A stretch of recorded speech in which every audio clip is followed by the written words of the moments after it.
That was close. I nearly ended the stream. Hi. I'm 99% sure that there isn't anyone here, as is a consistent theme of my stream. Of my streams, me complaining about the viewer counter not working properly when it's only 1 or 0. It says there's one. I don't think there's one. Sorry if there is actually someone here. I apologise for not believing you exist. Anyway, hello. Welcome to the stream. Welcome to the VOD, if that's what you're watching. So today we have The Adventure of the Noble Bachelor, as you may or may not have read in the title. Hopefully it's a short one, because I'm squeezing this in before dinner. I should have enough time, unless it's a particularly long one.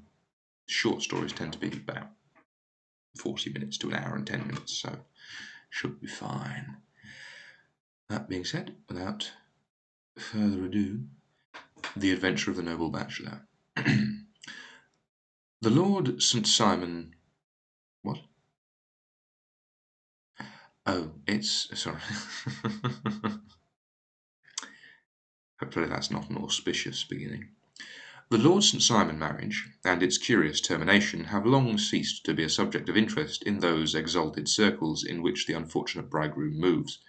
Fresh scandals have eclipsed it, and their more piquant details have drawn the gossips away from this 4-year-old drama. As I have reason to believe, however, the full facts have never been revealed to the general public, and as my friend Sherlock Holmes had a considerable share in clearing the matter up, I feel that no memoir of him would be complete without some little sketch of this remarkable episode.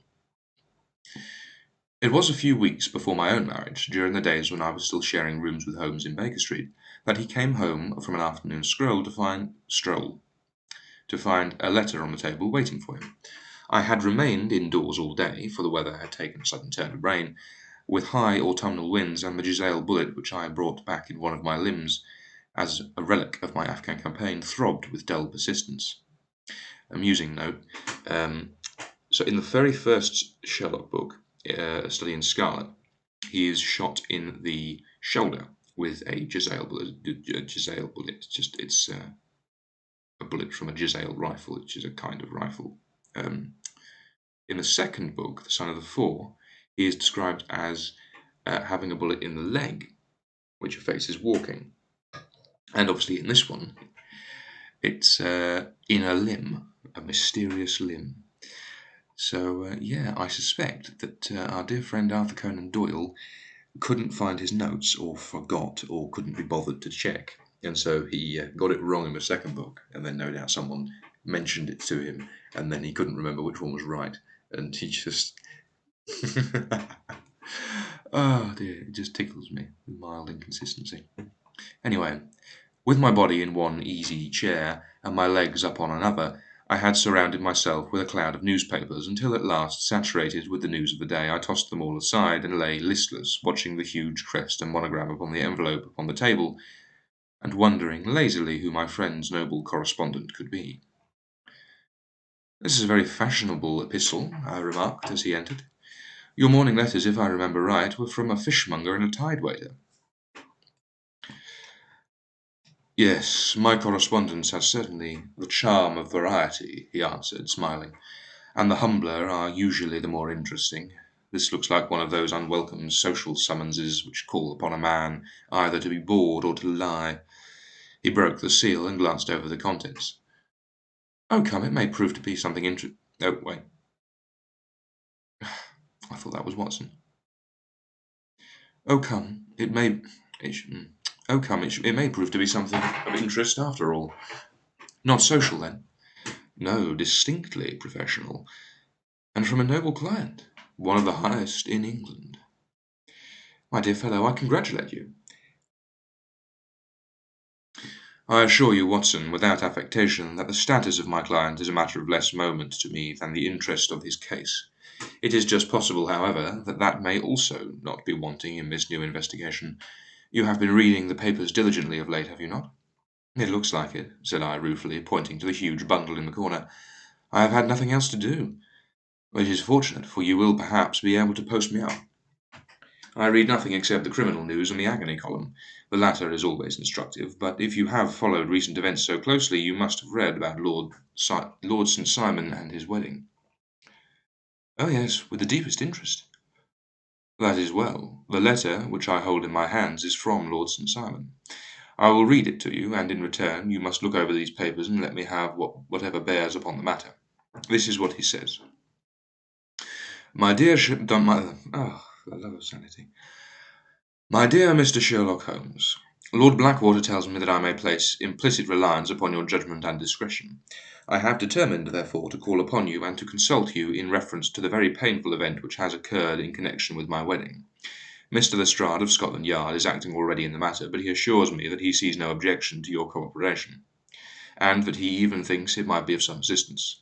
I will call at 4 o'clock in the afternoon, and should you have any other engagement at that time, I hope you will postpone it, as this matter is of paramount importance. Yours faithfully, St. Simon.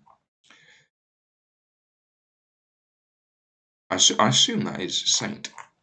It is S-T, yeah. I'm just going to check that, because if I go through this entire thing saying that wrong. Lord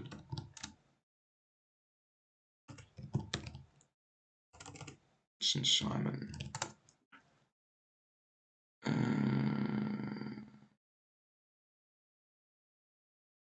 British peer, client.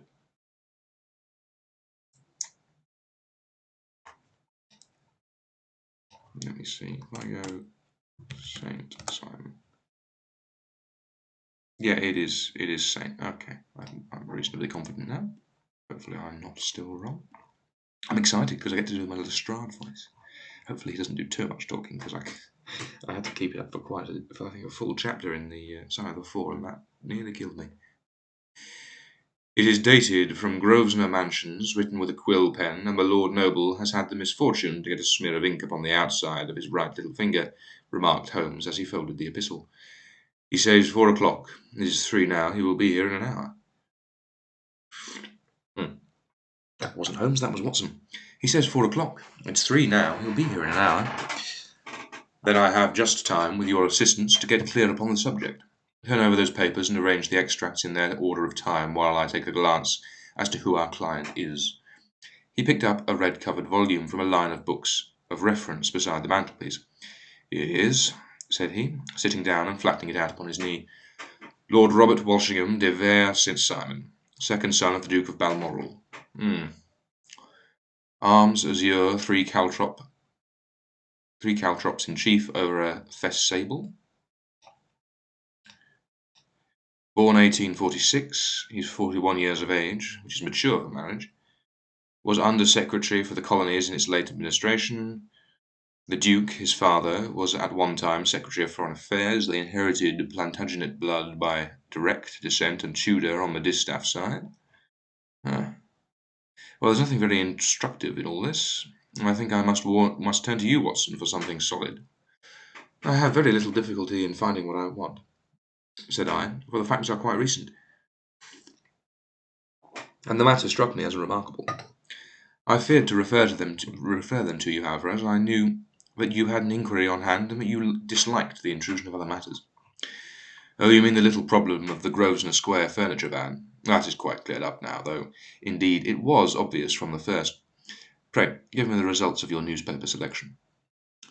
Here is the first which I can find. It is the personal column of the Morning Post, and dates, as you see, some weeks back.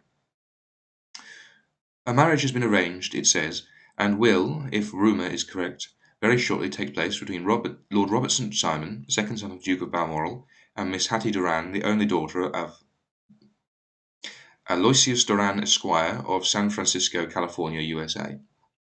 That is all. Terse and to the point, remarked Holmes, stretching his long, thin legs toward the fire. There was a paragraph amplifying this one in the society papers of the same week. Here it is. There will soon be a call for protection in the marriage market, for the present free trade principle appears to tell heavily against our own home product. One by one, the management of the noble houses of Great Britain is passing into the hands of our fair cousins from across the Atlantic. An important addition has been made during the last week to the list of prizes which have been borne away by these charming invaders. Lord St. Simon, who has shown himself for over 20 years proof against the little god's arrows, has now definitely announced his approaching marriage with Miss Hattie Doran, the fascinating daughter of a California millionaire. Miss Doran, whose graceful figure and striking face attracted much attention at the Westbury House festivities, is an only child, and it is currently reported that her dowry will run into considerably over the 6 figures, with expectancies for the future. As it is an open secret that the Duke of Balmoral has been compelled to sell his pictures within the last few years, and as Lord St. Simon has no property of his own save the small estate of Birchmoor, it is obvious that the Californian heiress is not the only gainer by an alliance which will enable her to make the easy and common transition from a Republican lady to a British peeress. Anything else? Asked Holmes, yawning. Oh yes, plenty.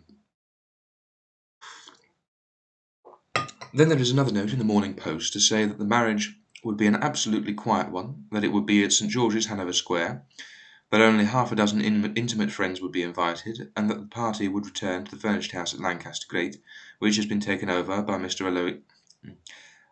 Aloysius Doran. 2 days later, that is, on Wednesday last, there is a curt announcement that the wedding has taken place, and that the honeymoon will be passed at Lord Backwater's place all over the place today, near Petersfield. Those are all the notices which appeared before the disappearance of the bride. Before the what? Asked Holmes with a start. The vanishing of the lady. When did she vanish? At the wedding breakfast. Indeed. This is more interesting than it promised to be. Quite dramatic, in fact. Yes, it struck me as being a little out of the common. They often vanish before the ceremony, and occasionally during the honeymoon, but I cannot call to mind anything quite so prompt as this. Pray let me have the details. I warn you that they are very incomplete. Perhaps we may make them less so. Such as they are set forth in a single article of a morning paper of yesterday, which I will read to you. It is headed "Singular Occurrence at a Fashionable Wedding." The family of Lord Robert St. Simon has been thrown into the greatest consternation by the strange and painful episodes which have taken place in connection with his wedding. The ceremony, as shortly announced in the papers of yesterday, occurred on the previous morning, but it is only now that it has been possible to confirm the strange rumours which have been so persistently floating about. In spite of the attempts of the friends to hush up the matter, so much public attention has been drawn to it that no good purpose can be served by affecting to disregard what is a common subject for conversation. The ceremony, which was performed at St. George's, Hanover Square, was a very quiet one, no one being present save the father of the bride, Mr. Aloysius Doran, the Duchess of Balmoral, Lord Blackwater, Lord Eustace, and Lady Clara St. Simon, the younger brother and sister of the bridegroom, and Lady Alicia Whittington. The whole party proceeded afterwards to the house of Mr. Aloysius Doran at Lancaster Gate, where breakfast had been prepared.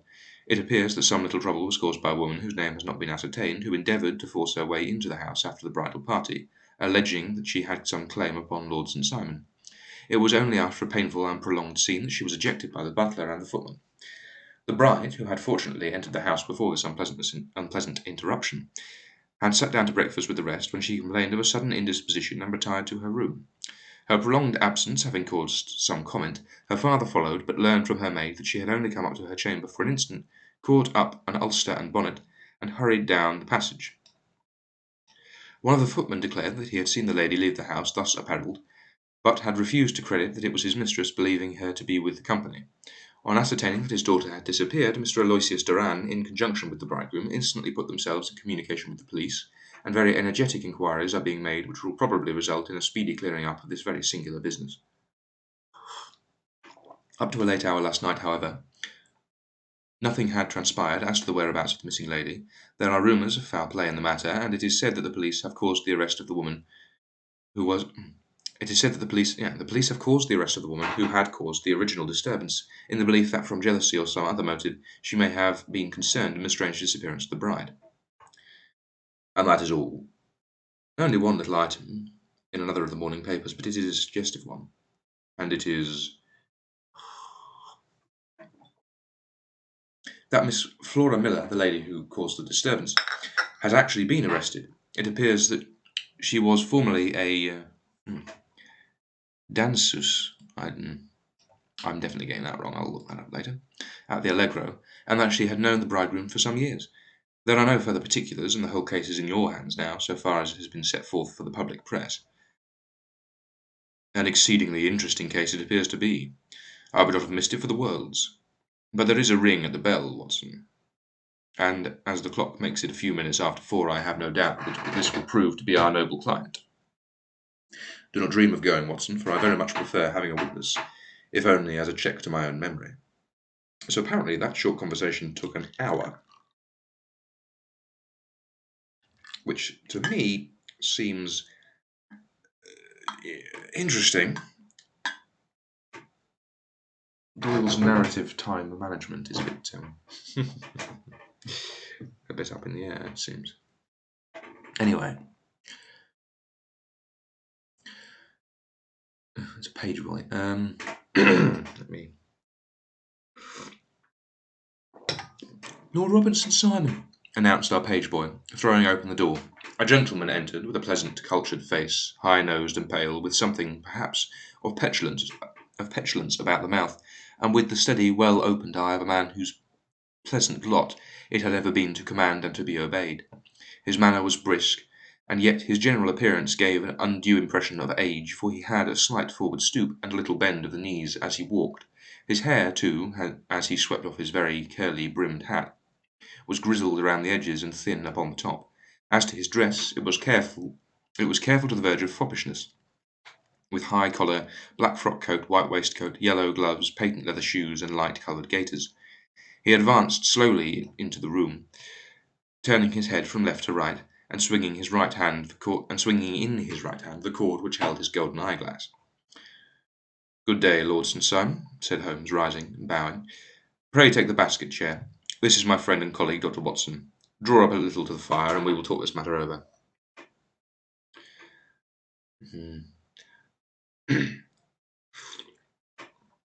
A most painful matter to me, as you can most readily imagine, Mr. Holmes. I have been cut to the quick. I understand that you have already managed several delicate cases of this sort, sir, though I presume that they were hardly of the same class in society.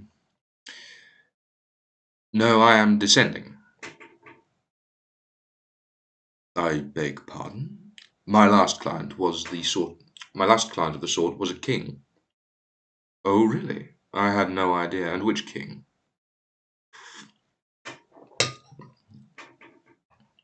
The King of Scandinavia. What? Had he lost his wife? You can understand, said Holmes suavely, that I extend to the affairs of my other clients the same secrecy which I promised to you in yours. Of course. Very right, very right. I am sure I beg pardon. As to my own case, I am ready to give you any information which may assist you in forming an opinion. Thank you. I have already learned all that is in the public prints. Nothing more. I presume that I may take it as correct, this article, for example, as to the disappearance of the bride. Lord St. Simon glanced it over. Yes, it is correct as far as it goes. But it needs a great deal of supplementing before anyone could offer an opinion. I think that I may arrive at my facts most directly by questioning you. Pray do so. When did you first meet Miss Hattie Duran? In San Francisco a year ago.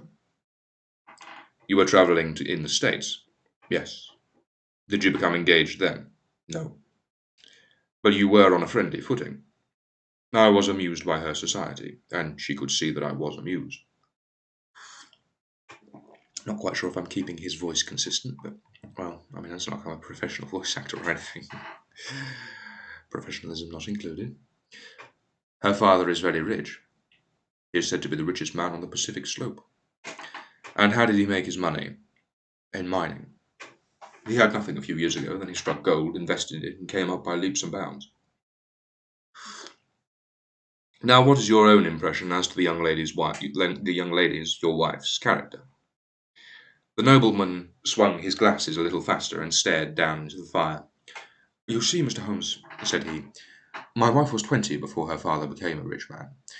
During that time, she ran free in a mining camp, wandered through the woods or mountains, so that her education has come from nature rather than from the schoolmaster. She is what we call in England a tomboy, with a strong nature, wild and free, unfettered by any sort of traditions. She is impetuous, volcanic, I was about to say. She is swift in making up her mind and fearless in carrying out her resolutions. On the other hand, I would not have given her the name which I have the honour to bear. Hmm. He gave a stately little cough. Had I not thought her to be at the bottom a noble woman, I believe that she is capable of heroic self-sacrifice, and that anything dishonourable would be repugnant to her.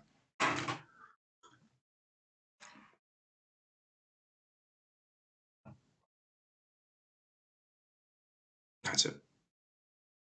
I almost read that as had I not thought her to be a bottom, which I seem to do this every time I read Sherlock.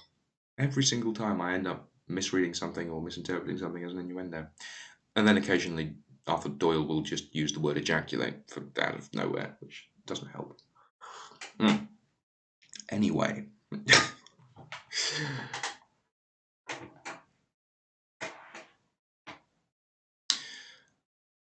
I brought this with me.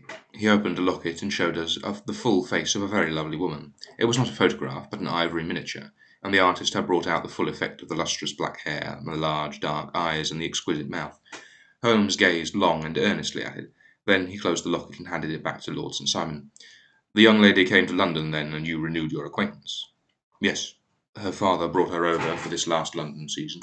I met her several times, became engaged to her, and have now married her. She brought, I understand, a considerable dowry. A fair dowry, not more than is usual in my family. And this, of course, remains to you, since the marriage is a fait accompli. I have really made no inquiries on the subject. Naturally not. Did you see Miss Doran on the day before the wedding? Yes. Was she in good spirits?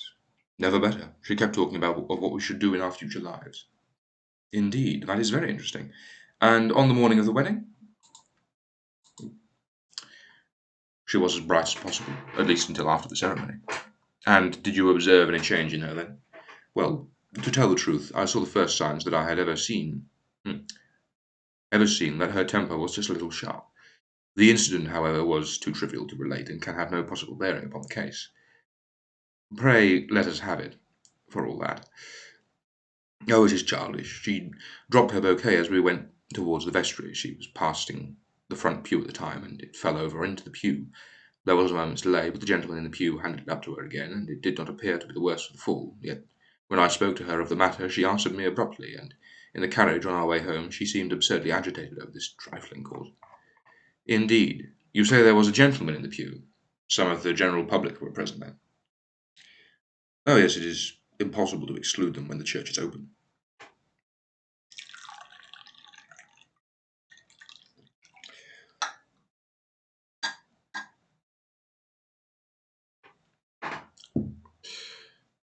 This gentleman was not one of your wife's friends. No, no, I call him a gentleman by courtesy, but he was quite a common-looking person. I hardly noticed his appearance, but really, I think that we are wandering far, far from the point.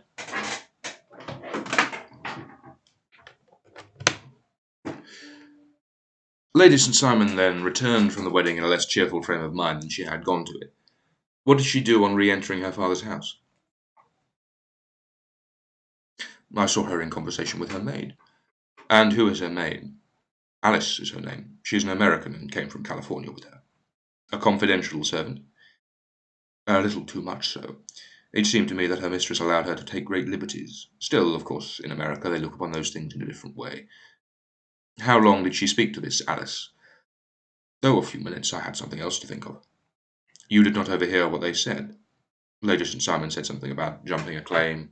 She was accustomed to use slang of the kind. I have no idea what she meant. American slang is very expressive sometimes.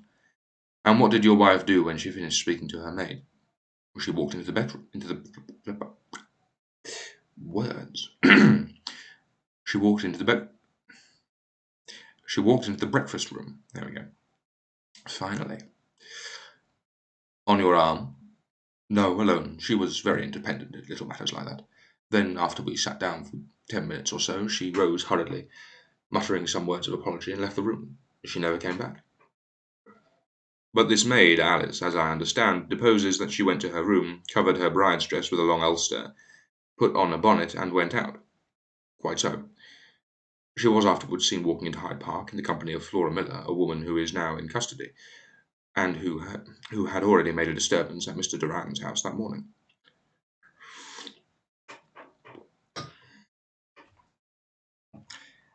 Ah, yes. I should like a few particulars as to this young lady and your relations to her. Lord St. Simon shrugged his shoulders and raised his eyebrows. We have been on a friendly footing for some years, I may say on a very friendly footing. She used to be at the Allegro. I have not treated her ungenerously, and she had no just cause of complaint against me. But you know what women are, Mr. Holmes. Flora was a dear little thing, but exceedingly hot-headed and devotedly attached to me. She wrote me dreadful letters when she heard that I was about to be married, and to tell the truth, the reason why I had the marriage celebrated so quietly was that I feared lest there might be a scandal in the church. She came to Mr. Durand's door just after we returned, and she endeavoured to push her way in, uttering very abusive expressions towards my wife, and even threatening her. But I had foreseen the possibility of something of the sort, and I had 2 police fellows there in private clothes, who soon pushed her out again. She was quiet when she saw that there was no good in making a row. Did your wife hear all this? No, thank goodness she did not. And she was seen walking with this very woman afterwards. Yes, that is what Mr. Lestrade of Scotland Yard looks upon as so serious. It is thought that Flora decoyed my wife out and laid some terrible trap for her. Well, it is a possible supposition. You think so too? Well, I did not say a probable one, but you do not you do not yourself look upon this as likely. I do not think Flora would hurt a fly. Still, jealousy is a strange transformer of characters. Pray, say, is that your own theory as to? Pray, what is your own theory as to what took place? Well, really, I came to seek a theory, not to propound one. I have given you all the facts since you asked me. However, I may say that it has occurred to me as a possibility that the excitement of this affair, the consciousness that she had made so immense a social stride, had the effect of causing some little nervous disturbance in my wife. Oh, brilliant. This doesn't feel remotely sexist at all. In short, that she had suddenly become deranged. Well, really, when I consider that she has turned her back, I will not say upon me, but upon so much that many have aspired to without success, I can hardly explain it in any other fashion.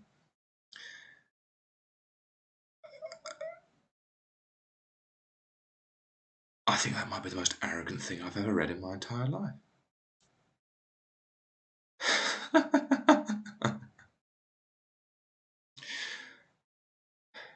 Well, certainly that is also a conceivable hypothesis, said Holmes, smiling.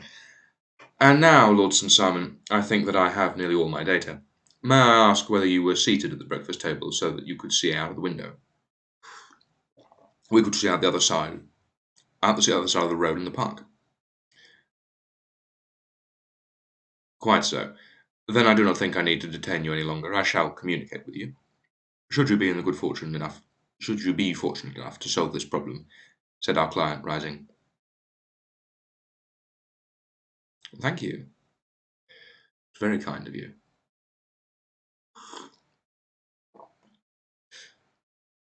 I have sold it. No? What? What was that? I said that I have sold it. Where, then, is my wife?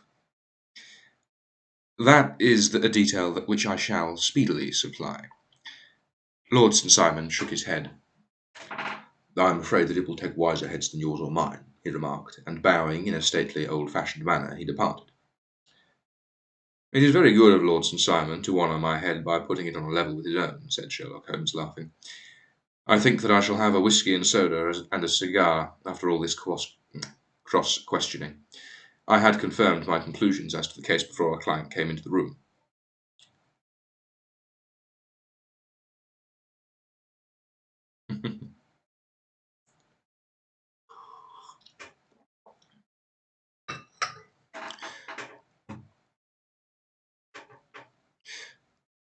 My dear Mr. Holmes.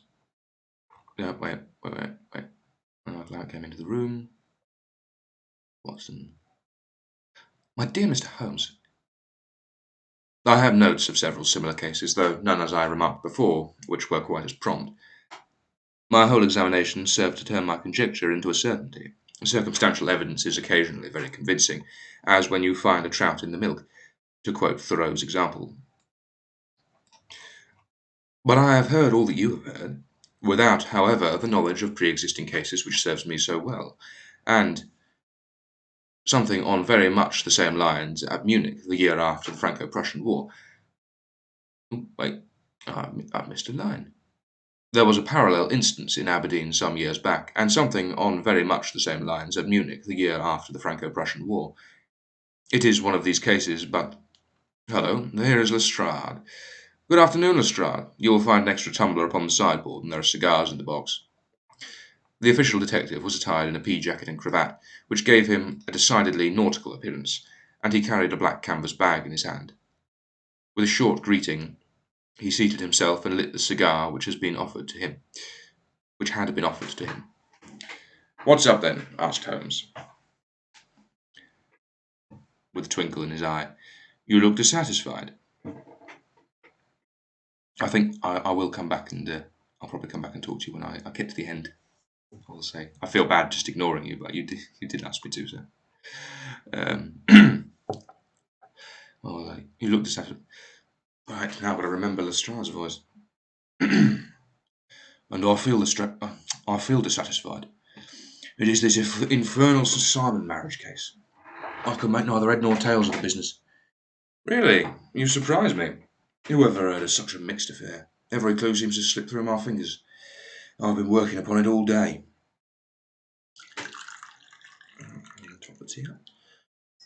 And very wet it seems to have made you, said Holmes, laying his hand upon the arm of the pea jacket.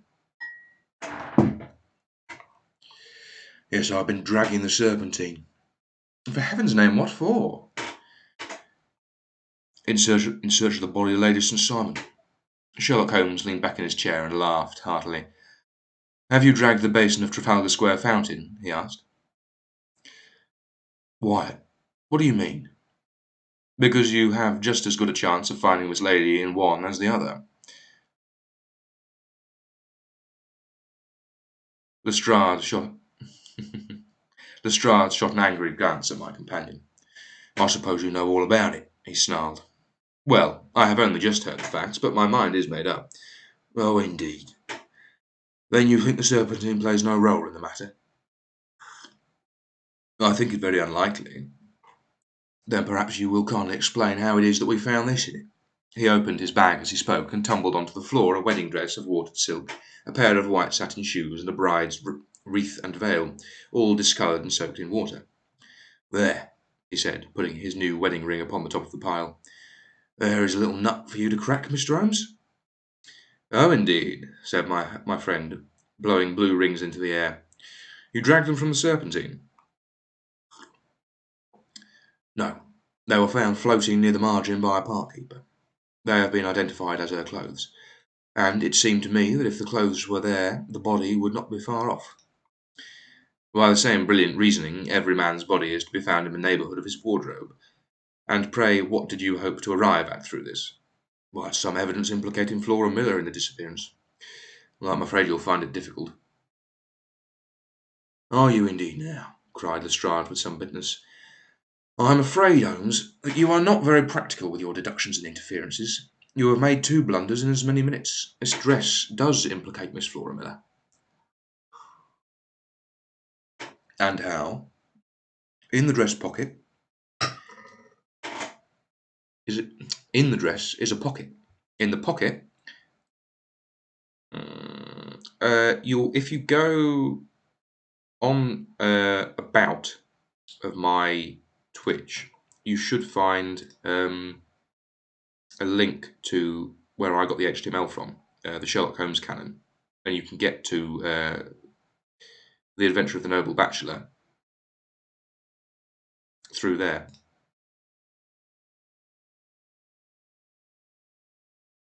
Anyway, where was I? Although I'm afraid you'll have to scroll. You'll have to find where I am for yourself. I'm afraid. Or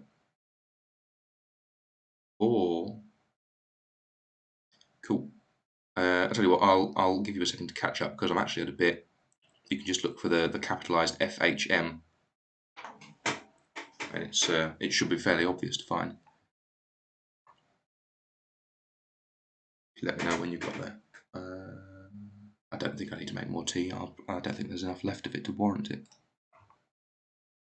How are we looking? Good Lord, I must have gone past it. Yeah, there it is. Yeah, page 5. Yeah, there's only 20 pages left.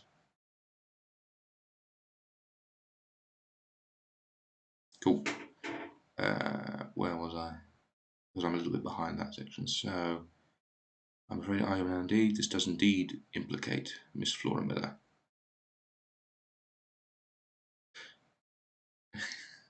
If you discover the enormous, I don't know. I don't know who made that, but it's very handy for me.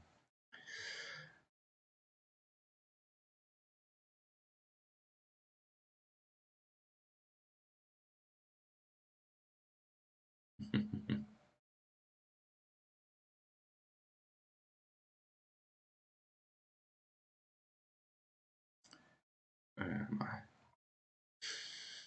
And how? In the dress is a pocket. In the pocket is a card case. In the card case is a note. And here is the very note. He slapped it down upon the table in front of him. Listen to this. You will see me when all is ready. Come at once. F.H.M. Now, my theory all along has been that Lady St. Simon was decoyed away by Flora Miller, and that she, with the Confederates no doubt, was responsible for her disappearance. Here, signed with her initials, is the very note which was no doubt quietly slipped into her hand at the door, and which lured her within their reach. Very good, Lestrade, said Holmes, laughing. You really are very fine indeed. Let me see it. He took up the paper in a listless way, but his attention instantly became riveted, and he gave a little cry of satisfaction. This is indeed important, said he. Ah, you find it so? Extremely so. I congratulate you warmly. Lestrade rose in triumph and bent his head to look. Why, he shrieked, you're looking at the wrong side. On the contrary, this is the right side. The right side? You're mad. Here is the note written in pencil over here. And over here is what appears to be the fragment of a hotel bill, which interests me deeply. Well, there is nothing in it. I looked at it before, said Lestrade. October 4th, rooms 8 shillings, breakfast 2 shillings, 6 pence, cocktail 1 shilling, lunch 2 shillings 6 pence, glass of sherry 8 pence. Hang on, who's speaking? Very likely not. No, that's Lestrade speaking. I got thrown off because of the. I won't read it. I see nothing in that. There we go. Very likely not. It is most important all the same. As to the note, it is important also, or at least the initials are, so I congratulate you. I've wasted time enough, said Lestrade, rising. I believe in hard work and not in sitting by the fire, spinning fine theories. Good day, Mr. Holmes. We shall see which gets to the bottom of the matter first. He gathered up the garments, thrust them into the bag, and made for the door.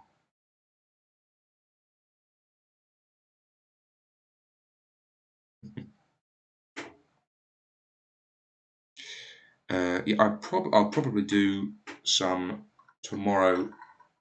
I think I might not. I don't really have a specific screening schedule at the moment, unfortunately. But anyway, well, just one hint to you, Lestrade, drawled Holmes before his rival vanished. I will tell you the true solution of the matter. Lady St. Simon is a myth. There is not, and has never been, any such person. Lestrade looked sadly at my companion. Then he turned to me, tapped his forehead 3 times, shook his head solemnly, and hurried away. He had hardly shut the door behind him when Holmes rose to put on his overcoat.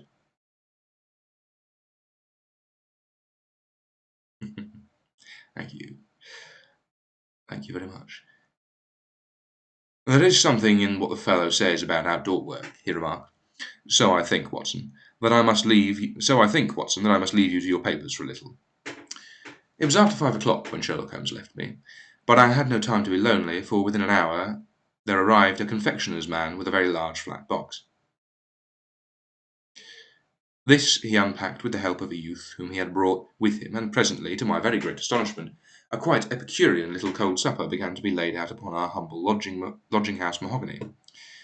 There were a couple of brace of cold woodcock, a pheasant, a pâté de foie gras pie, with a large group of ancient and cobwebby bottles.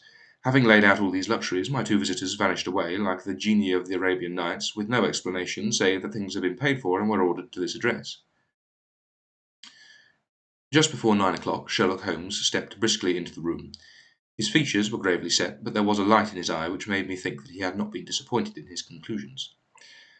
"They have laid the supper, then?" said he, rubbing his hands. "You seem to expect company. They had laid for 5." "Yes, I fancy we may have some company dropping in," said he. "I am surprised that Lord St. Simon has not already arrived. I fancy that I hear his step now upon the stairs." It was indeed our visitor of the afternoon who came bustling in, dangling his glasses more vigorously than ever, with a very perturbed expression upon his aristocratic features. "My messenger reached you, then?" asked Holmes. "Yes, and that was more the straw than yes, and I confess the contents startled me beyond measure. Have you good authority for what you say?" "The best possible." Lord St. Simon sank into a chair and pressed his hand over his forehead. "What will the Duke say," he murmured, "when he hears that one of the family has been subjected to such humiliation?" "It is the purest accident. I cannot allow that there is any humiliation." "Now you look upon these things from another standpoint." "I fail to see that anyone is to blame. I can hardly see how the lady could have acted otherwise, though her abrupt method of doing it was undoubtedly to be regretted. Having no mother, she had no one to advise her at such a crisis." "It was a slight, sir, a public slight," said Lord St. Simon, tapping his finger upon the table. "You must make wrong voice. You must make allowances for this poor girl, placed in so unprecedented a position." "I will make no allowance. I am very angry indeed, and I have been shamefully used."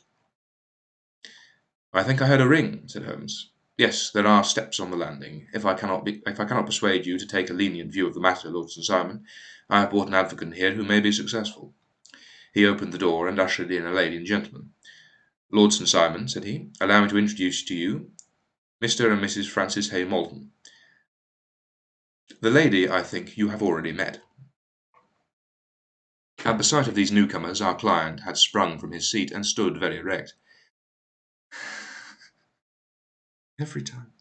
I do this every time. I can't help myself. Oh dear. And stood very erect with his eyes cast down and his hand thrust into the breast of his frock coat, a picture of offended dignity. The lady had taken a quick step forward and had held out her hand to him, but he still refused to raise his eyes. It was as well for his resolution, perhaps, for her pleading face was one which it was hard to resist. "You're angry, Robert," said she. "Well, I guess you have every cause to be." "Pray make no apology to me," said Lord St. Simon bitterly. "Oh, yes, I know that I have treated you real bad, and that I should not have spoken to you before I went, and that I should have spoken to you before I went. But I was kind of rattled, and from the time when I saw Frank here again, I just didn't know what I was going to say. I only wondered I didn't fall down and do a faint right there before the altar."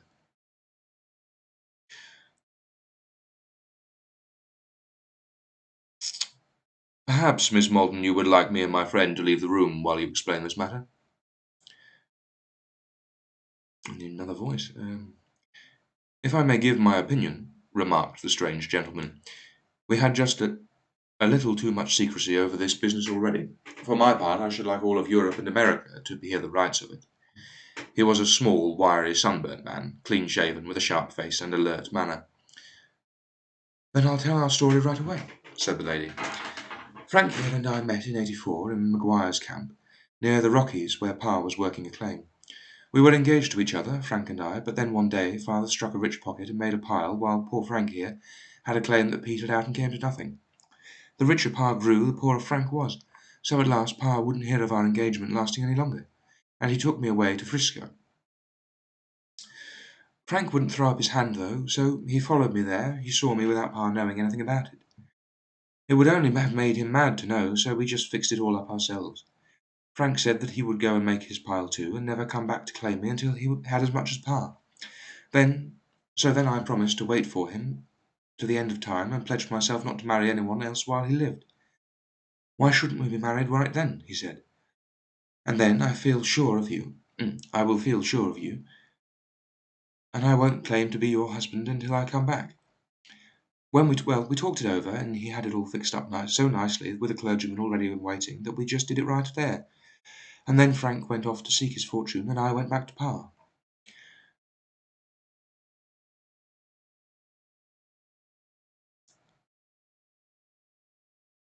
The next I heard of Frank was that he was in Montana, and then he went prospecting in Arizona, and then I heard of him in New Mexico. After that came a long newspaper story about how a miners' camp had been attacked by Apache Indians, and there was my Frank's name among the killed. I fainted dead away, and I was very sick for months afterwards. Pa thought I had a decline and took me to half the doctors in Frisco. Not a word of news came for half a year or more, so that I never doubted that Frank was really dead. Then Lord St. Simon came to Frisco, and we came to London, and a marriage was arranged, and Pa was very pleased.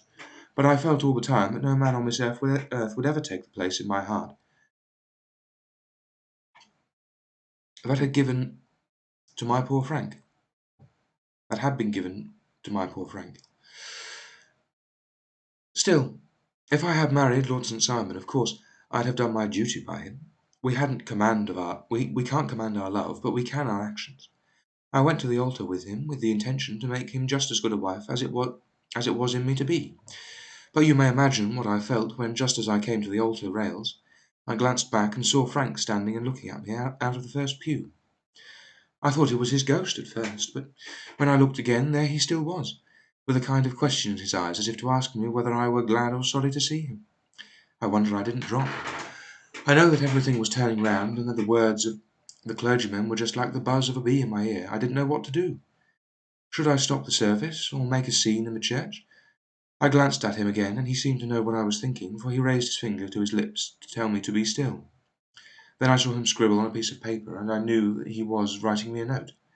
As I passed his pew on the way, I dropped my bouquet over to him, and he slipped the note into my hands when returning to me the flowers.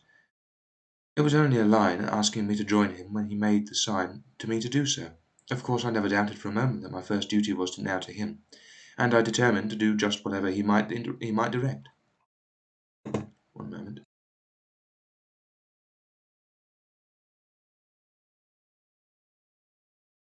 Sorry about that. Should have made a second cup of tea, but here we are.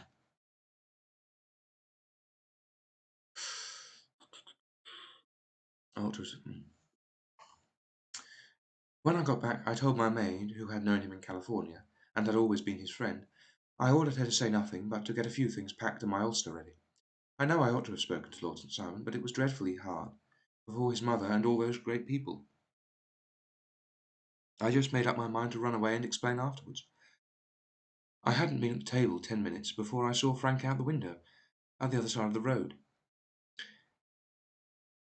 He beckoned to me and then began walking into the park. I slipped out, put on my things, and followed him. Some woman came talking something or other about Lord St. Simon to me. Seemed to me, from the little I heard, as if he had a little secret of his own before marriage. But I managed to get away from her, and soon overtook Frank. We got into a cab together, and away we drove to some lodgings he had taken in Gordon Square, and that was my true wedding after all those years of waiting. Frank had been a prisoner among the Apaches, had escaped, come on to Frisco, found that I had given him up for dead and gone to England, followed me there, and had come to me at last on the very morning of my second wedding.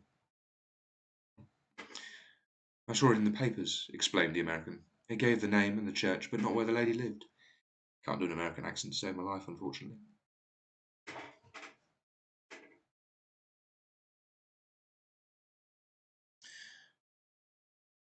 Then we had a talk as is it wait. Oh no, this is the lady again. Then we had a talk as to what we should do, and Frank was all for openness, but I was so ashamed of it all that I felt that I should like to vanish away and never see any of them again. Just sending a line to Pa, perhaps, to show him that I was alive. It was awful to me to think of all those lords and ladies sitting round that breakfast table waiting for me to come back. So Frank took my wedding clothes and things and made a bundle of them so that I should not be traced, and dropped them away somewhere where no one could find them. It is likely that we should have gone to Paris tomorrow, only that this good gentleman, Mr. Holmes, came round to us this evening, though how he found us is more than I can think. And he showed us very clearly, very kindly, that I was wrong, and that Frank was right, and that we should be putting ourselves in the wrong if we were so secret. Then he offered to give us a chance of talking to Lord St. Simon alone, so we came right away to his rooms at once. Now, Robert, you have heard it all, and I am very sorry if I have given you pain, and I hope that you do not think very meanly of me. Well, enjoy your dinner. Thanks for your presence. It's nice to actually have someone to chat to back and forth a bit. I'll probably have finished the story when you get back, but I do tend to go back through and just look up the odd thing that I don't know where I didn't know what it meant. If you've got anything you want me to look up in particular, I can do that for you if you happen to be back in time. Well, I suppose that's the only way you could find it. Is the thing, is it'd be buried in the bottom of just chatting. Well, thank you very much for the views. Yeah, I'll try to. I think what I'll do is I'll put the links to the HTML stuff in the playlists on YouTube, so that when I finish the Holmes canon or finish Pride and Prejudice, I can change the links on Twitch to what I'm reading at the time. So that'll be where those links go to if you ever need them. Where was I? I hope that you do not think very meanly of me.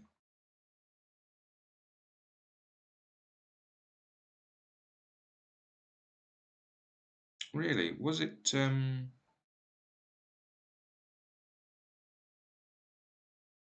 That's strange. It wasn't. Let me see. It wasn't someone called Lara, was it?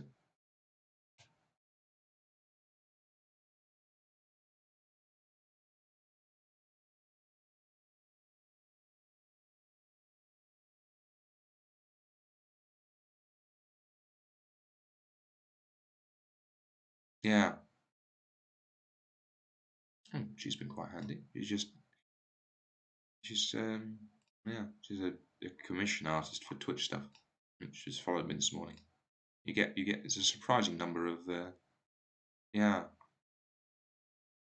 Yeah, it's weird because obviously you put out tweets that you're streaming, and you get like dozens of artists who do Twitch art, who just come on, and you get random ones who like your posts or follow you for a bit, or yeah, that's very very kind of her, I have to say.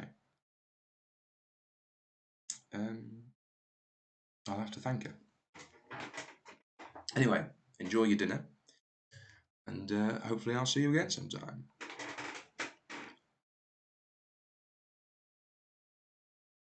Now then, let me see if I can find my place. And I hope that you do not think very meanly of me.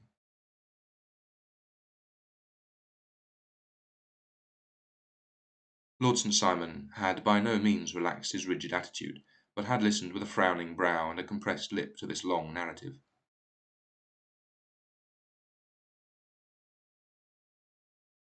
I think I need to change the removal timer.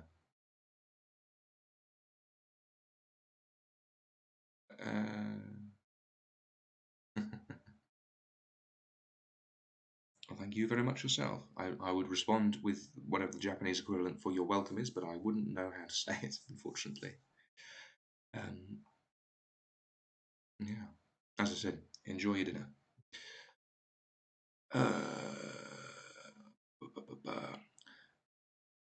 Excuse me, he said, but it is not my custom to discuss my most intimate personal affairs in this public manner. Then you won't forgive me? You won't shake hands before I go? Most certainly, if it would give you any pleasure. He put out his hand and coldly grasped that which she had extended to him.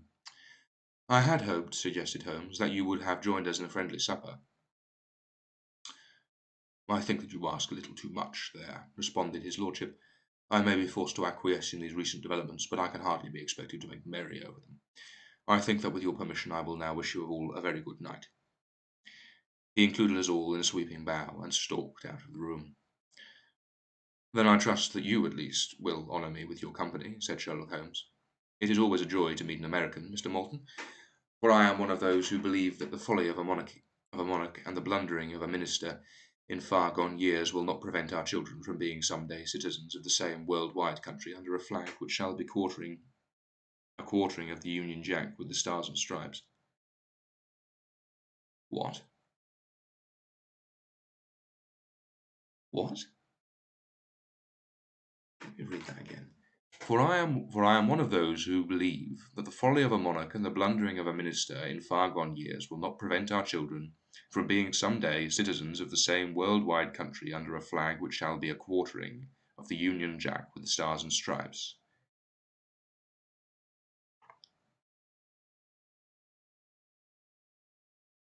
Well, it was written in the time of British imperialism, wasn't it?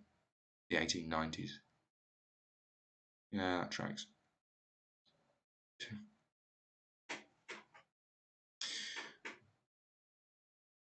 "The case has been a remarkable one," remarked Holmes, when our visitors had left us, "because it serves to show very clearly how simple the explanation may be of an affair which at first sight seems almost inexplicable. Nothing could be more natural than the sequence of events as narrated by this lady, and nothing stranger than the result when viewed, for instance, by Mr. Lestrade of Scotland Yard."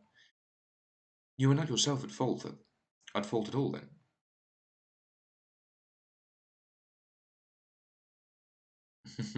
Yeah. I will say, if you do check it out, because I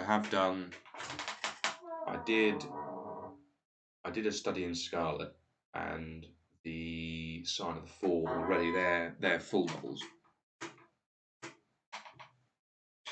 but yeah, there's a bit of that of British Imperial era racism in them. Just so you know, it's mildly distasteful, but it only comes up in a few places, so it's bearable. Which one? Oh, what the worldwide country line, or something from the paragraph after it.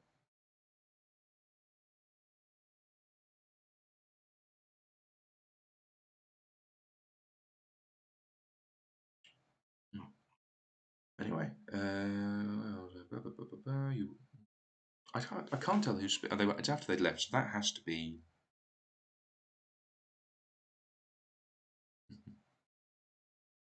Well, I hope you enjoy it.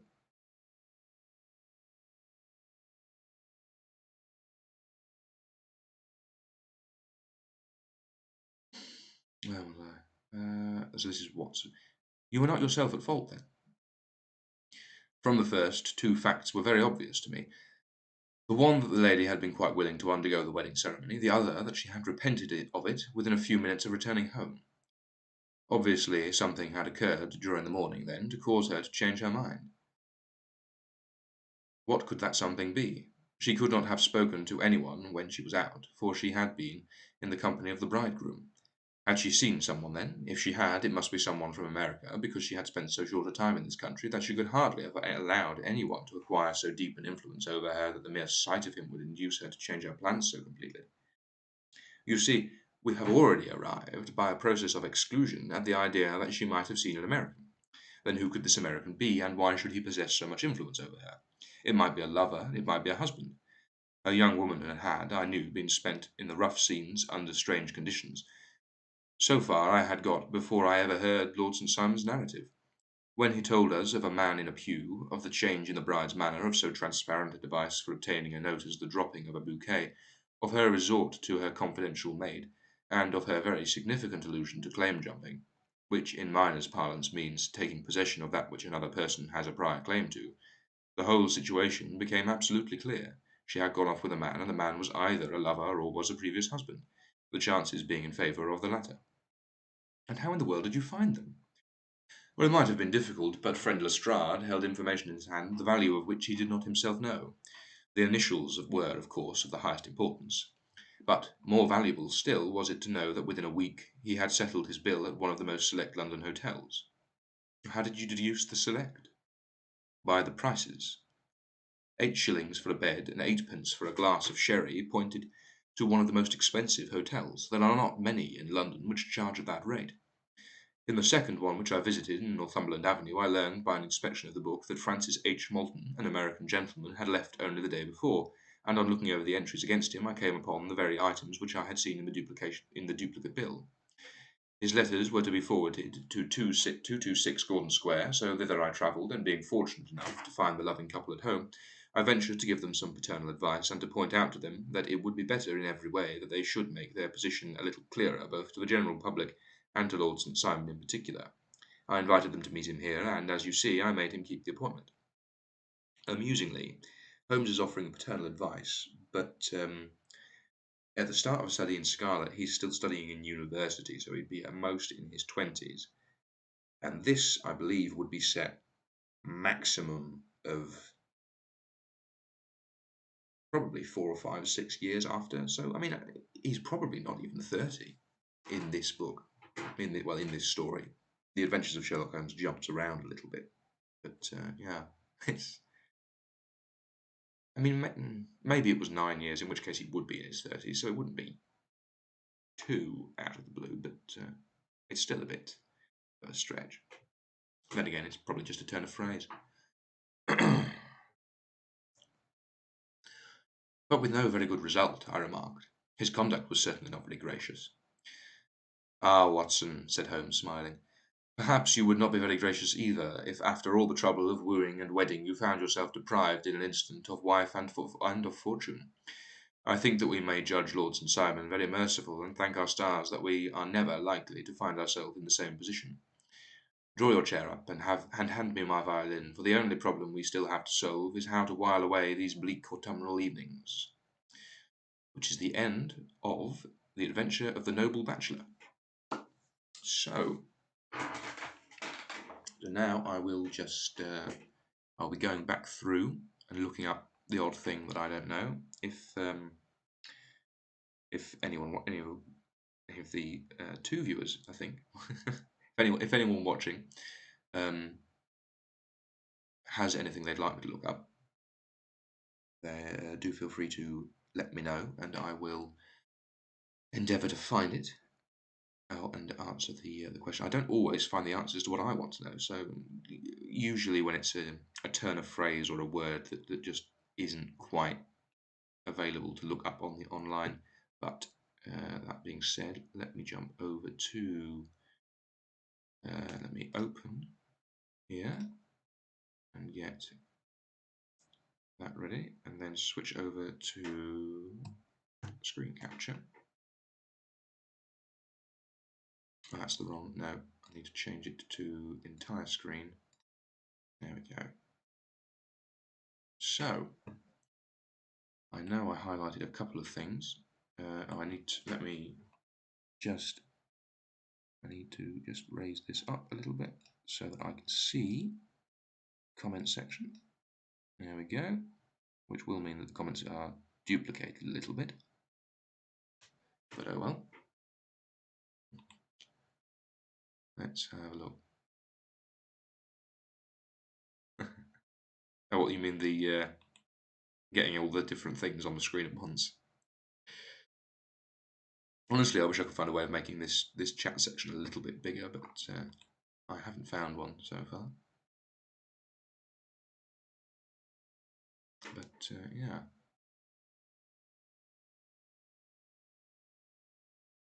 Are you lessons on Twitch? What would these be lessons in classical literature, presumably, given the context, or something unrelated entirely? I should.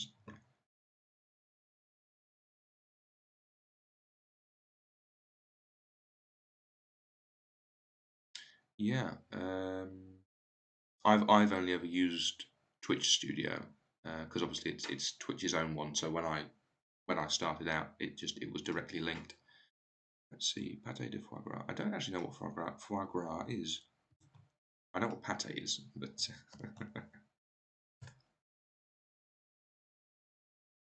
fruit, pâté, foie gras pie, Sherlock Holmes. There you go. Look at that. Let's think. This is the. Let me see. Scroll down, and we've got the recipe for pâté foie gras pie. Chicken liver, milk, fortified wine or sherry, lard, spring onion, button mushrooms, salt and pepper, pâté spice, which is a very long list of spices. I think I'm actually going to favourite that. Just going to just tuck that away in a folder.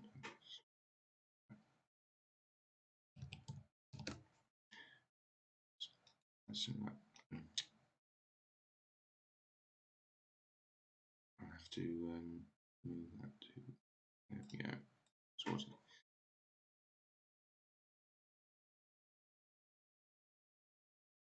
Yes, actually, I have noticed the number of times that French or German come up in homes is distressing on account of the fact that I am not particularly good at pronouncing it. I might just tap that up a little bit more just so I can see the whole thing. There we go. Yeah. Oh, and Latin. Yeah, and Latin. All the time. Well, not all the time. Honestly, I think if I were to put together the number of times that that Latin, French, or German have come up, I do think it's actually less than. So in the late 1890s, uh, a word that now has a very different meaning meant to exclaim in surprise. So every now and then, Watson or Holmes or someone else will ejaculate, which just it gets me every time. It's a bit childish, really, but it gets me every time. And I honestly, I think that the French and the German and the Latin have only come up as much as that comes up because it comes. What Doyle really seems to like that expression. Yes, exactly. Yeah. Um, he uses it a surprising amount. But yeah,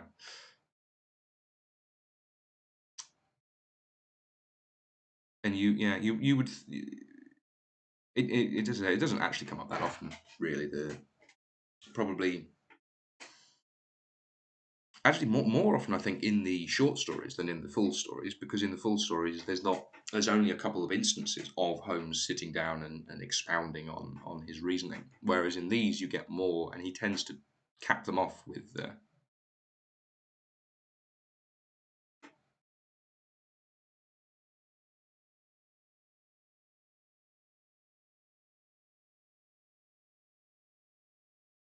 Oh, you mean you mean the pronunciation of the French and the German and so on.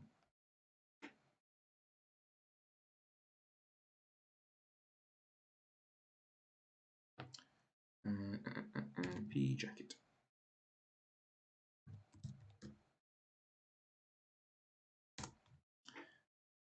No, I've looked up more coats since I started. I've looked up that one before. Yeah, it's kind of similar to a frock coat, I think.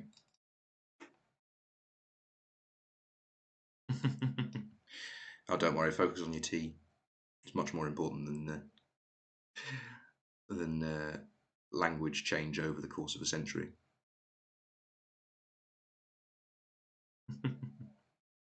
Why, thank you.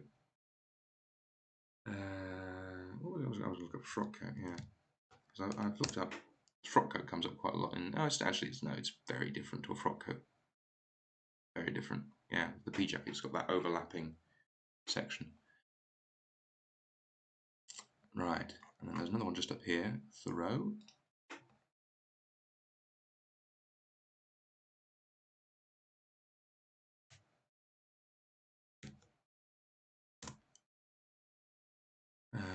To all Henry David Thoreau, American naturalist. Wright Walden, civic disobedience. Live deliberately. Transcendentalist. Reflection upon living in natural surroundings. This wasn't the guy who lived. There was.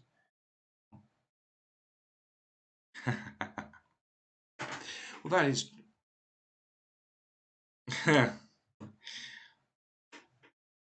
Are you suggesting that we can't live without discussing language exchange and tea? Or no, oh, you mean tea as in dinner?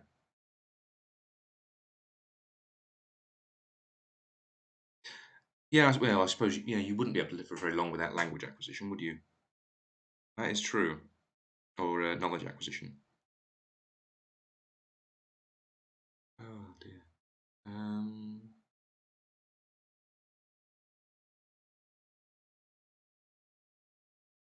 yeah, Um,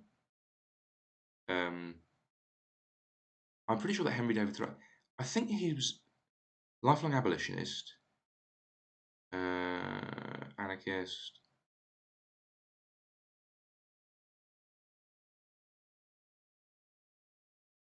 I don't. Maybe not. I know that there was a philosopher who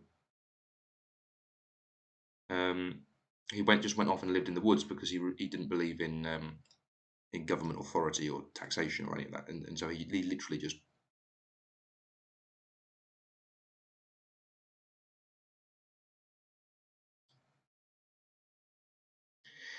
Yeah, I have to imagine that.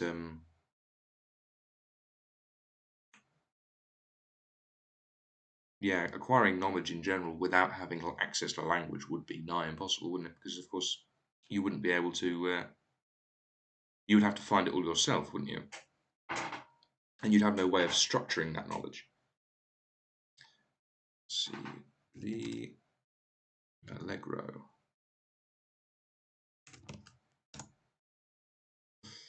Uh, I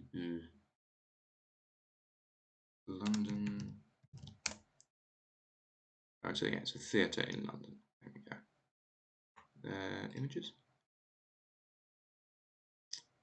No, there are not images.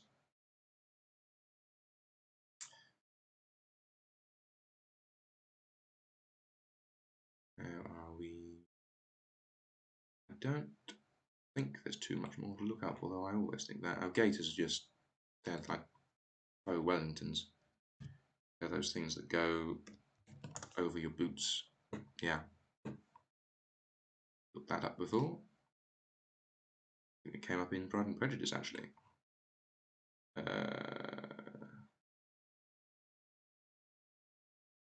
Dansus.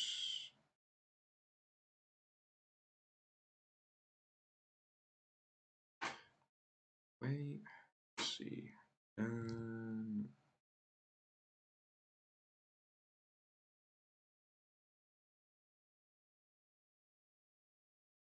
Yeah, it's very, especially in the age of the internet, it's very easy to take for granted new things.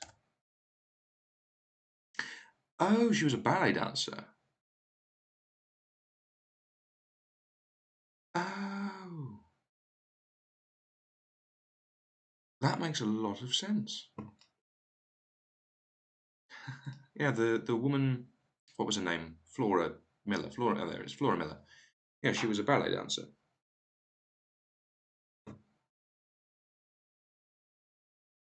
How's that? How do you pronounce that? Let me just do that.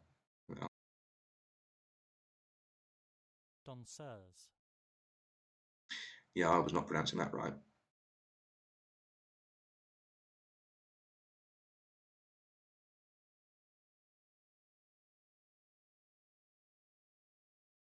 No, but not no no no no ballet dancer, ballet, not not belly dancer. That would be amusing though. Let me just. I'm just going to change the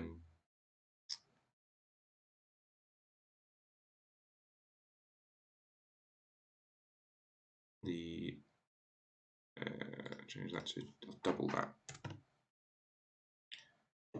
Yeah, I've got the endless refraction from. There we go.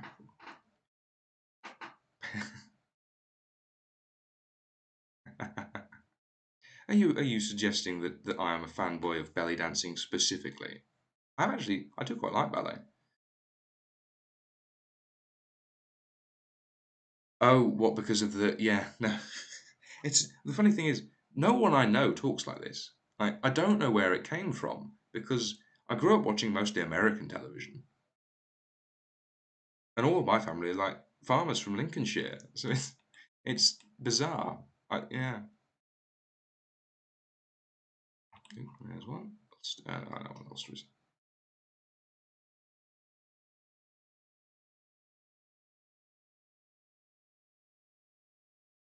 Yeah, I'm looking. A 0-3 caltrops in chief over a first stable. First stable.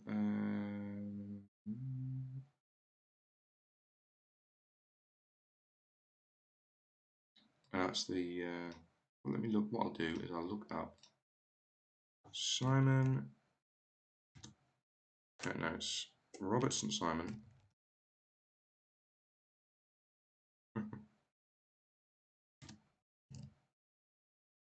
And then I'll put what's it called? Coat of arms.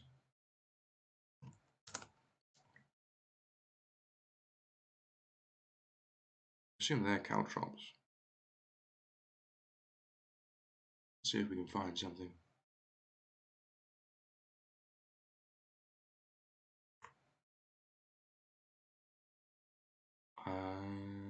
Don't think. Don't think so. No. No. Well, I did wonder whether someone had drawn some coat of arms for Robertson Simon, but it doesn't look like it. And then a tide waiter. Yeah. Funny thing, I found out from looking up stuff from another one of the Sherlock books is that a shop that sells pre-made clothing is, I believe it was called a slop house, I think it was, or slop shop. That's it. Which means that everywhere like Gap and H&M and all those sorts of shops are all they're technically you could rightfully call them a slop shop, which is just delightful. Tide waiter.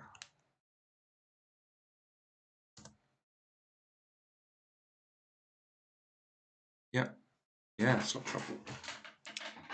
It's got a very it's all that sibilance and plosiveness with the it's just yeah, it's fun to say. Tide waiter is customs official who boarded ships on their arrival to enforce customs regulations. So okay, so that's what one of his jobs was for, and that's the end of the adventure of the Noble Bachelor. I'm nearly at the end actually of the adventure of Sherlock Holmes. We've got the adventure of the Beryl Coronet next. Um, I will say so. The next section that the thing that I sort of, I mean, mostly I sit and do a logic puzzle and wait, do a logic puzzle badly, and wait for the end of the stream. But the idea would be that I want to do a sort of, if you've ever seen uh, if you've ever seen the heart what are they called, honest trailers, that's what they're called. Well, I have been doing it. I've been working through it for a while. I think. I sort of generally on a day when I stream, I'd only do one story. So that means I have done. Let me see. I've done 1, 2, 3, 4, 5, 6, 7, 8, 9, 10, 11 streams for the Adventures of Sherlock Holmes, which would be about probably, I don't know, they're usually about an hour long of reading. So yeah, I will say that I tend to. I mean, let me know if any of them are wrong, but I put chapters in the YouTube VODs, so it's just for like skipping ahead of the starting soon stuff.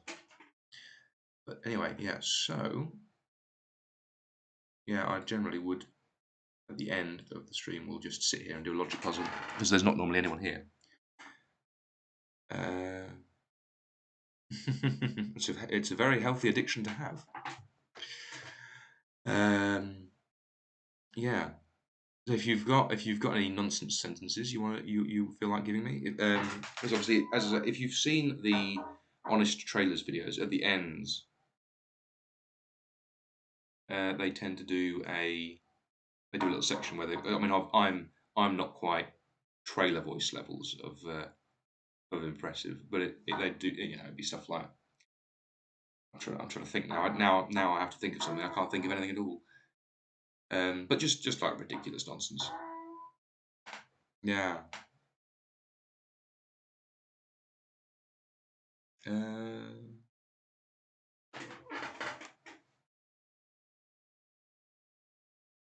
yeah. I mean, obviously, if there was like, it's obviously it's not something that works quite as well with just yourself. Although, of course, you do technically have the monopoly. Um, yeah. Well, take all the time you need. Actually, I'm not going to do a challenging one because I'll be here forever.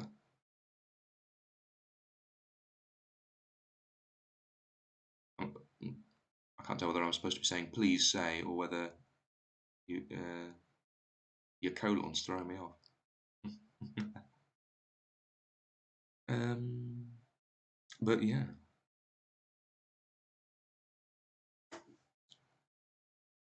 it wasn't a laughter of division, but a laughter of charm. I assume that's what you were. I assume that was right. Let's see. Let's get this open. So what's that from? Because I haven't got a clue. I assume that's from something. Um, I'd be impressed if it was. No, no, don't worry about that. Trust me, if I can get through Pride and Prejudice, it don't matter. I mean, you can probably. I bet if I let me see if I copy that into here and then put it in quotation marks, it'll probably bring up. If it's from something classical, it'll bring up an HTML. No, obviously not from something that exists on the internet. So, what if we take it out?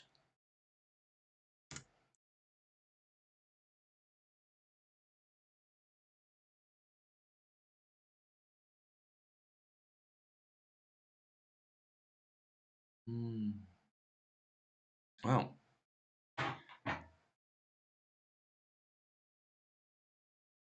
certainly more than welcome to write some stuff for me to say for the foreseeable 5 minutes. I'm definitely not going to get this logic puzzle done, which is fine. The logic puzzle is more of a time filler. Well, thank you very much. I will say it's not like it's not something I've ever been trained in or anything. So I guess it's raw talent. At the risk of sounding incredibly arrogant. Oh dear. No, it's very kind of you to say so.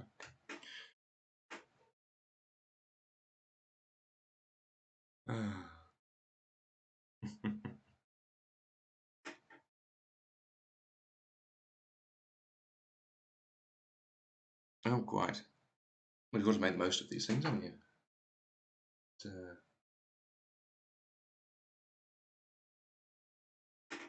if you can have a bit of fun with something that you're good at, then why not? Although I do tend to, especially in the later parts of a Pride and Prejudice stream, I start to sort of stumble over my words. As I mean, if you check out those videos, as you will very much discover. Um, but yeah, I have to say, it's crazy to me when I hear my own voice because I sound nothing like it from an internal perspective. Is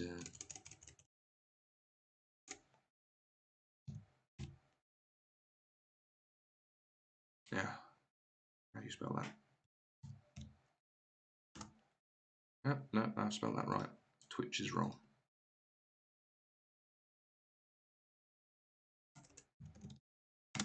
There we go. Let's leave it like that.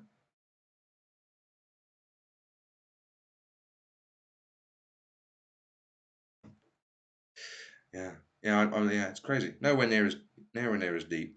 Nowhere near as posh. Like I sound. I don't know. I don't know what the right word would be. Crisp, I guess, from a pronunciation perspective.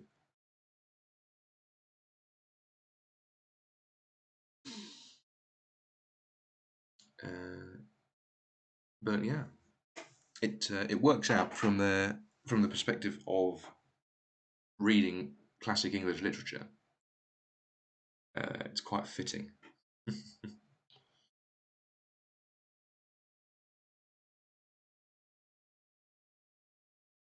But yeah,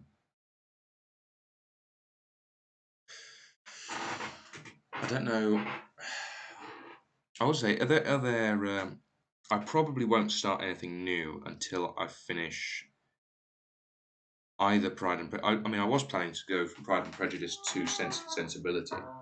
I don't know. I don't know what else. Those are the only two Jane Austen books I know the name of offhand. However, sort of my long term plan was sort of do Holmes and then do Pride and Prejudice, and then when I finish, then move on to something else. Um, if there is anything you would like me to read at some point in the future, I can start compiling a list in. I'll make a stream overlay and just start making a list. Yeah, I have to say, I don't know anything about Sense and Sensibility at all.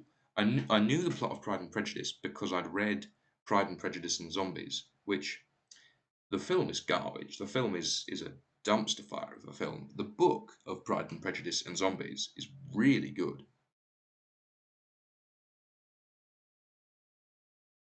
Yeah, I look forward to it because I mean, I have to say, I am astonished how long Pride and Prejudice is. But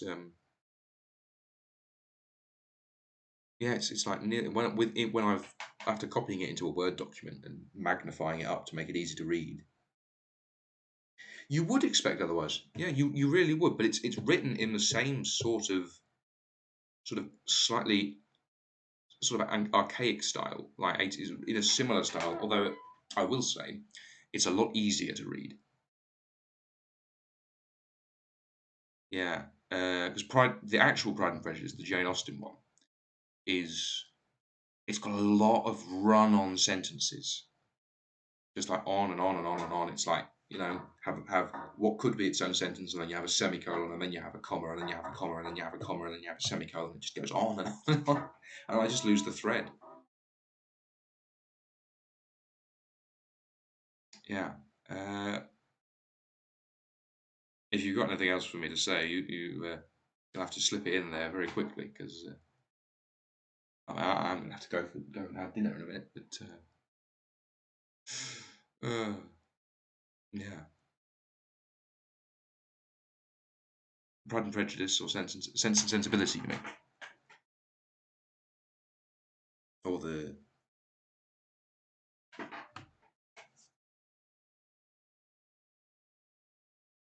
hmm. Yeah.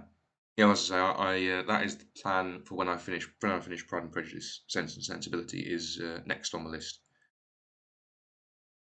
So yeah, I don't know how many books Jane Austen actually wrote. The other thing I want to do at some point is I want to read There are two Agatha Christie books that aren't copyrighted anymore. There's two that have come out of copyright, and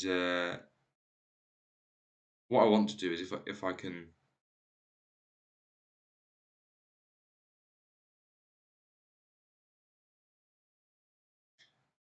Uh,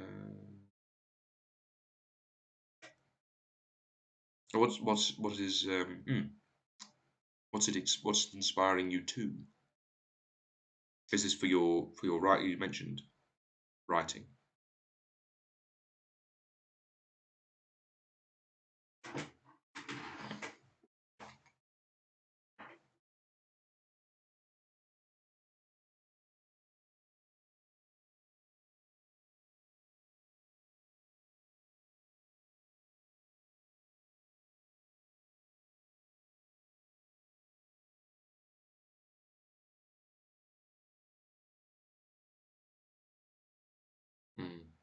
I have to say, I feel I'm slightly incapable of carrying my side of the conversation, unfortunately, because I know nothing about Sense and Sensibility. Um, but I'm afraid I'm going to have to leave because